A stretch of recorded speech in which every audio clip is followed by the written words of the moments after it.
आम्ही सारे खवय्ये. मेघा, नमस्कार. मेघा पिंपळे ना? आणि तुम्ही पण नाशिकच्याच आहात? हो, नाशिकच. ओके. आणि माहेर पण तुमचं इथलंच होतं? इथेच आहे, नाशिकमध्येच आहे. पंचवटीमध्ये आई राहते आमची.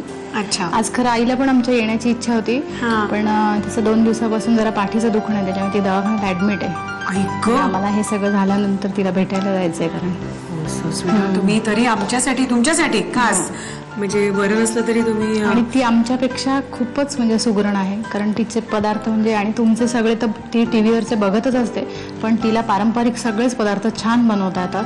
कारण तिची आई म्हणजे आमची आजी पण सुगरण होती, आणि आम्ही त्यांच्या प्रयत्न करत असतो सतत काही ना काही. पण ती चव येत नाही आपल्याला कधी नाही, त्यांच्या हातची. आणि आईची माया असते त्याच्यामध्ये, ती चव असते. खरं नाही, पटकन त्या बऱ्या होतील का? आपण म्हणजे त्याला काय तुम्ही काळजी करू नका, पटकन बऱ्या होतील. आणि नेक्स्ट आमचं जे शेड्यूल असेल नक्की तिच्यासाठीच आम्हाला हे करायचं, तेव्हा आम्ही नक्की तुम्हाला कॉल करू. नक्की, आणि आम्ही डेफिनेटली येऊ. हा. आणि बाकी तुमच्याबद्दल सांगा ना, तुमच्या घरी कोण कोण आहे? माझ्या 3 मुली आहेत, माझे मिस्टर आहेत, सासू सासरे, आमची जॉईंट फॅमिली आहे, दीर जाऊ आणि त्यांची 3 मुलं आहेत. आम्ही सगळे असे वरखाली एका ठिकाणी राहतो. नाशिक रोडला राहते मी. बाकी तुम्हाला स्वतःला कसल्या कसल्या आवडीनिवडी आहेत? छंद कुठले आहेत? खाण्यापिण्याची पण खूप आवड आहे. त्याच्यात म्हणजे गोड आणि तिखट दोन्ही प्रकारचं खाणं आवडतं. त्याचप्रमाणे शॉपिंगची जबरदस्त आवड आहे. म्हणजे कुठल्याही ठिकाणी आम्ही फिरायला गेलो आणि खरेदी केली नाही असं एकही ट्रिप नाही आमची. Very good. कोणीतरी माझ्यासारखं आहे, कोणीतरी देवदर्शनाला गेलं तरी मी कुठेतरी. लोक म्हणाले की आता मी 6 महिन्यापूर्वी व्हॅली ऑफ फ्लॉवर्सला सगळ्या मैत्रिणी मिळून गेलो होतो, आणि तिथे सुद्धा काय खरेदी करायची, तर रात्री 1:30 वाजता आम्ही कानातले गळ्यातले तिथे खरेदी केलेले आहेत. ओके. पण पोटपूजा तिथे पण भरपूर केली असेलच? हो. ओके. म्हणजे जसं पोटपूजा आणि देवपूजा असं म्हणतो तसं आम्ही एकत्र केलेलं आहे. आम्ही पण आता असंच करतोय. आम्ही आता ही भटकंती पण करतोय, आणि म्हणजे सगळी शहरं फिरत, आणि त्याच्यात आम्ही आमचं प्रेक्षकांसाठी खास तर ही खवय्येगिरी पण करतो. आणि आज तुमच्याकडे पण खवय्येगिरी करायला आलोय. तर 2 पदार्थ तुम्ही शिकवताय. दोन्ही गोड आहेत का? नाही, माझा एक गोड आणि एक तिखट असा पदार्थ आहे. आणि दोन्ही आता उन्हाळ्याचा सीझन चालू असल्यामुळे दोन्ही थंड पदार्थ आहेत. म्हणजे थंड रीतीने दोन्ही खाऊ शकतो. एक स्वीट कोल्ड रोल आहे, म्हणजे तो फ्रीज मध्ये ठेवून थंड करूनच आपण खाऊ शकतो. आणि दुसरं माझं आहे ते लॉलीपॉप सँडविच आहे.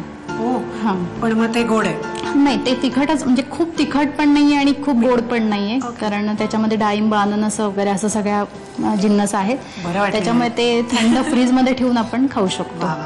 मग पहिलं काय सुरुवात गोडाने सुरू करू? गोडाने सुरू करूया. ओके. मग साहित्य सांगा आम्हाला त्याचं. साहित्य: दुधी हलवा, गाजर हलवा, मिल्क पावडर, खवा परतून घेतलेला आहे आणि त्यात साखर घातलेली आहे, पनीर किसून घेतलेलं आहे, डेसिकेटेड कोकोनट, खजूर मिक्सरमधून बारीक वाटून घेतलेला आहे, आणि गुलकंद आहे. साहित्य झालं असं लिहून. आणि आता आपण ते मला वाटतं 2-3 प्रकारचे लेअर्स येणार का? रोल करणार आहोत आपण. एकात एक सगळं बाइंडिंग केलं जाणार आहे. तर आता मी जसं मला म्हटलं की उन्हाळा आहे, तर उन्हाळ्यात गुलकंद खाल्लेला खूप चांगला असतो, थंड असतो, आणि खजूरमध्ये कॅल्शियम भरपूर असतं.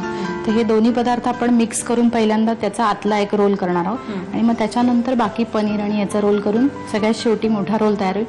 आणि मग ते कलर्स कट केल्यावर आपल्याला छान सर्व करताना. तर आपण पहिल्यांदा ते दोन्ही मिक्स करून घेऊया. हा सगळा गुलकंद घेणार आहोत, आणि हे मिक्सरमध्ये सगळं बारीक करून घेतलंय, खजूर बिया वगैरे सगळं काढून. असं हाताने काही प्रमाण नाहीये ना? नाही, गुलकंद दोन्ही असं काही नाही.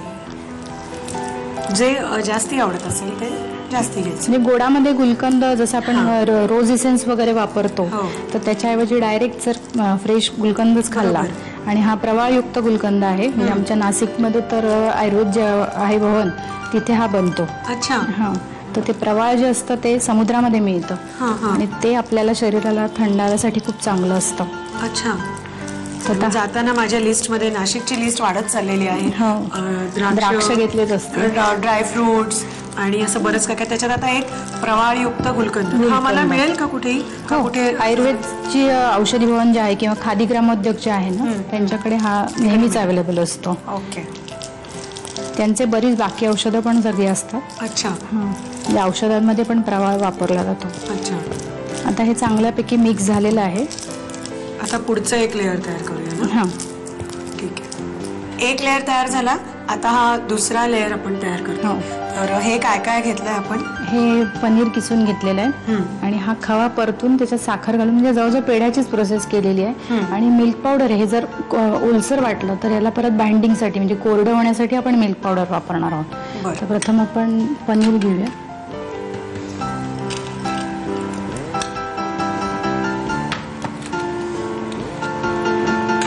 हे खायचं आणि बहिणीकडे एक 4-1 तास जिमला यायचं. ना.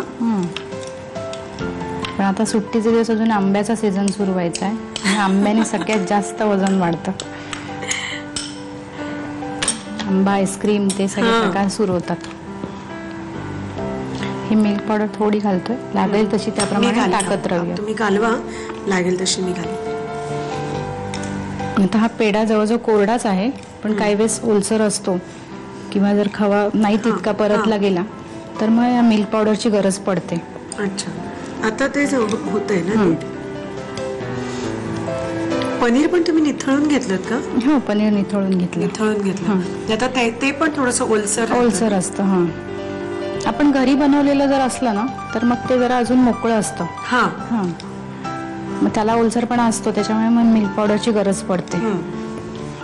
कारण तो रोल झाला पाहिजे म्हणजे वळला गेला पाहिजे ना, त्याच्यासाठी ती पावडर घ्यायची. अच्छा. तसंच आपण जे दुधी हलवा आणि जो गाजर हलवा केलेला आहे त्याच्यात पण मिल्क पावडर आपण वळताना टाकली तर तो रोल पण व्यवस्थित वळला जाईल. म्हणजे आणि ते जे तुम्ही केलेलं आहे दुधी हलवा आणि गाजर हलवा, तर तो तर तुम्ही डायरेक्ट मिक्सरमध्ये फिरवून घेतला? म्हणजे आधी तो किस शिजवायच्या आधी मिक्सरला फिरवून घेतला म्हणजे मग नंतर ते सोपं जातं. कारण चांगला एकजीव असा घट्ट गोळा तयार होतो, म्हणजे मग त्याचं आवरण व्यवस्थित बसेल ते. हां, आणि आपला तिरंगी झेंडा जो आहे त्याचे ते 3 कलर्स आपल्याला बऱ्याच ठिकाणी असे वापरता येतात. म्हणजे बायका रांगोळीमध्ये वापरतात, खाद्यपदार्थात तर बऱ्याच ठिकाणी आपण ते वापरू शकतो. म्हणजे आपल्या भाज्या सुद्धा सगळ्या त्याच रंगांमध्ये येतात जवळजवळ. असा तिरंगीचा उपयोग आपण चांगल्या प्रकारे करू शकतो. तुम्ही मैत्रिणी भरपूर सगळं डिस्कस करत असाल. आमची किटी पार्टी जी असते ना दर महिन्याला, त्याच्यामध्ये म्हणजे आम्ही असं आता ठरवून टाकले. पूर्वी कसं व्हायचं की जमल्या की कागद रेसिपी सुरू, तर मग ते कंटिन्यूस तेच चालायचं. तर आता असं ठरवलं की 1 तास जोक्स, 1 तास रेसिपीचा, म्हणजे मग ते निदान व्यवस्थित पूर्ण बोलणं होतं, नाही तर मग सगळंच अर्ध बोलणं व्हायचं. ओके, तर आता हा पण एक दुसरा लेअर पण तयार झाला आणि 2 झालेला आहेत.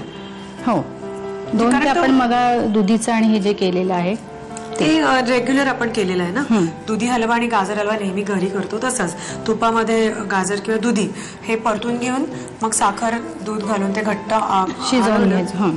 तो गोळा तयार झाला आणि त्याने त्याच्यात वेलची पावडर पण घातलेली आहे काजू बदामासाठी. काजू बदाम आपण सजवायला बाहेरून वापरू शकतो. मग ओके, होत आहेत नाही? हो, बांधले जात आहेत व्यवस्थित. ओके, ठीक आहे. मग हे असे करून घेतो म्हणजे ते लेअर आपल्याला 2 हे लेअर तयार झाले, 2 ते लेअर गाजर हलवा आणि दुधी हलवा. अजून आपल्याला काय करायचंय? नाही, आपल्याला ते रोल करून आणि मग सगळ्यात शेवटी डेसिकेटेड कोकोनट मध्ये घोळवायचे. पण मग आता आपण बांधायला घेऊ शकतो? हो, बांधायला घेऊ शकतो. ठीक आहे, त्याची सगळी तयारी झालेली आहे. आणि आता हे 4 गोष्टी ज्या आलेल्या आहेत त्याचे एकावर एक कसे लेअर होतात बघूया. करूया. सगळ्यात पहिले आपण हा गुलकंद आणि खजूर जो आहे त्याचा एक छोटा गोळा घेणार आहोत. त्याला असा थोडासा रोलचा आकार देऊन घ्यायचा आहे. त्यानंतर हे खजूर, पेढा आणि पनीर ते जे आहे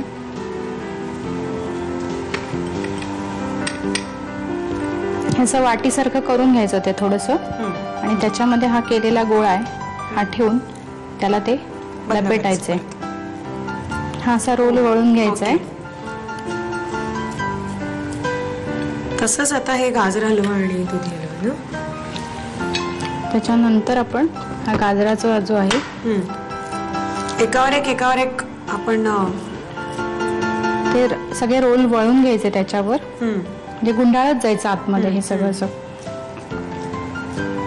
हा खूप हेवी रोल आहे तसा, म्हणजे एक अर्धा जरी खाल्ला तरी म्हणजे अर्धा तुकडा एवढ्याने समाधान होईल की नाही सांगता नाही येत. पण अर्धा रोल कसं खाणार? गोड ज्यांना आवडतं ते सगळेच खाऊ. तेच मी म्हणते, मी खाईन. तेच म्हणते, गोड सगळ्यांना म्हणजे ज्यांना आवडत असेल ते नक्कीच खाऊ शकतील. मला अतोनात गोड आवडतं, कितीही गोड खाऊ शकते. असा बॉम्ब सारखा आकार द्यायचा, परत हो बॉम्बच येतो ऍक्च्युली. पोटात जाणारा बॉम्ब आहे. ते खाणं म्हणजे बॉम्बच आहे. आता हा एक लेअर झाला आणि हे कट केल्यानंतर खूप छान दिसेल सगळं. आता ग्रीन शेवटी का सगळ्यात. ओके. सुजलाम सुफलाम आपलं ग्रीन जे आहे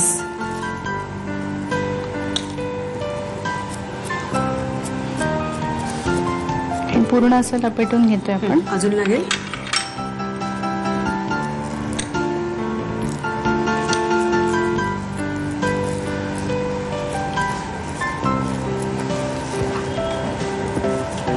ओके. आणि ह्याच्यात घोळवायचंय ना आता. हा, डेसिकेटेड मध्ये आपण एक घोळवायचं. लांबट शेप देऊ. स्लाइस पण करू शकतो. म्हणजे तुम्ही म्हणाला तेवढा नाही खाऊ शकणार तर तुम्ही स्लाइसही खाऊ शकता. खाऊ शकणार नाही असं नाही, मी खाईन अख्खा. पण तो जरा मला महाग पडेल, जरा त्याच्यामुळे जड पडेल. हा. आणि सगळ्यात शेवटी मग आपण डेसिकेटेड मध्ये घोळवून घ्यायचंय आणि मग फ्रीज मध्ये ठेवायचंय.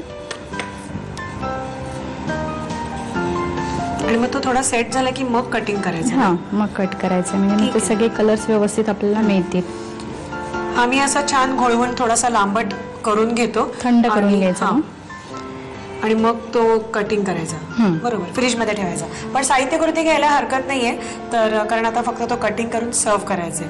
तर तुम्ही साहित्य आणि कृती लिहून घ्या. स्वीट कोल्ड रोल बनवण्यासाठी लागणारं साहित्य: दुधी हलवा, गाजर हलवा, दूध पावडर, साखर घालून परतून घेतलेला खवा, पनीर, डेसिकेटेड कोकोनट, मिक्सर मध्ये वाटलेला खजूर आणि गुलकंद.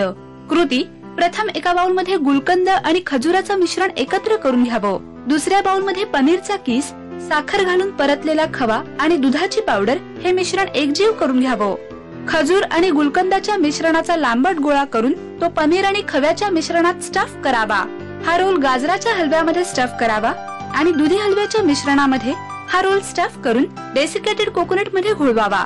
थोडा वेळ फ्रीज मध्ये सेट करून कापून रोल सर्व्ह करावा. आम्ही